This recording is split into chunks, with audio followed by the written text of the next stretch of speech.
आज बात करेंगे स्टूडेंट्स की एक बहुत बड़ी कामयाबी की। एक जिला स्तरीय युवा संसद में छात्रों ने वाकई कमाल कर दिया है। तो चलिए जानते हैं कि रानीखेत के स्टूडेंट्स ने ये शानदार जीत कैसे अपने नाम की। तो खबर यह है कि राजकीय पीजी कॉलेज रानीखेत ने जिला स्तरीय युवा संसद प्रतियोगिता में पहला स्थान हासिल कर लिया है।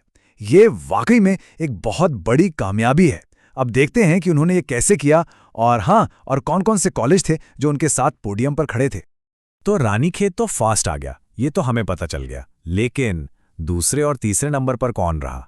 चलिए पूरी रैंकिंग पर एक नजर डालते हैं। तो ये रहे विनर्स। जैसा कि हमने देखा, राजकीय पीजी कॉलेज रानीखेत ने बाजी मारी और पहला स्थान हासिल किया। दूसरे नंबर पर रहा लमघड़ा और तीसरे स्थान के लिए टाई हुआ।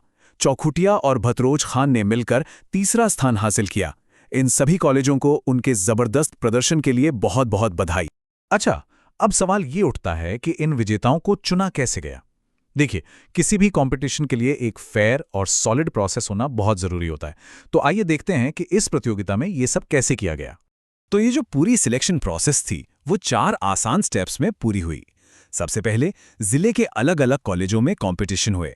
फिर हर कॉलेज ने अपनी रिपोर्ट, फोटोज, वीडियोज मतलब सारा जरूरी मटेरियल जमा किया। इसके बाद एक 5 मेंबर्स की सिलेक्शन कमेटी बैठी और उन्होंने हर एक सबमिशन को बहुत ध्यान से परखा और फिर आखिर में इसी जांच परख के आधार पर टॉप 3 विनर्स को चुना गया। मतलब पूरी प्रक्रिया एकदम सही तरीके से बनाई गई थी। अब देखिए, इतना बड़ा इवेंट बिना एक अच्छी टीम के तो हो नहीं सकता। तो चलिए अब उन लोगों को भी जानते हैं जिनकी मेहनत की वजह से ये प्रतियोगिता इतनी सफल हो पाई।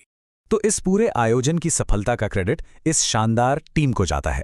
राजकीय पीजी कॉलेज रानीखेत के प्रिंसिपल प्रो पुष्पेश पांडे ने इसे लीड किया। वहीं पॉलिटिकल साइंस डिपार्टमेंट के डॉक्टर ब्रिजेश कुमार जोशी ने जिला नोडल अधिकारी की जिम्मेदारी संभाली। और जो सिलेक्शन कमेटी थी जिसने विजेताओं को चुना, उसमें शामिल थे डॉक्टर पूजा, डॉक्टर बिपिन तिवारी, डॉक्टर प्रगति जोशी, डॉक्टर बची भट्ट, डॉक्टर महिराज मेहरा और डॉक्टर उदयराम मिलन। वाकई इन सभी के एफर्ट्स के बिना ये मुमकिन ही नहीं।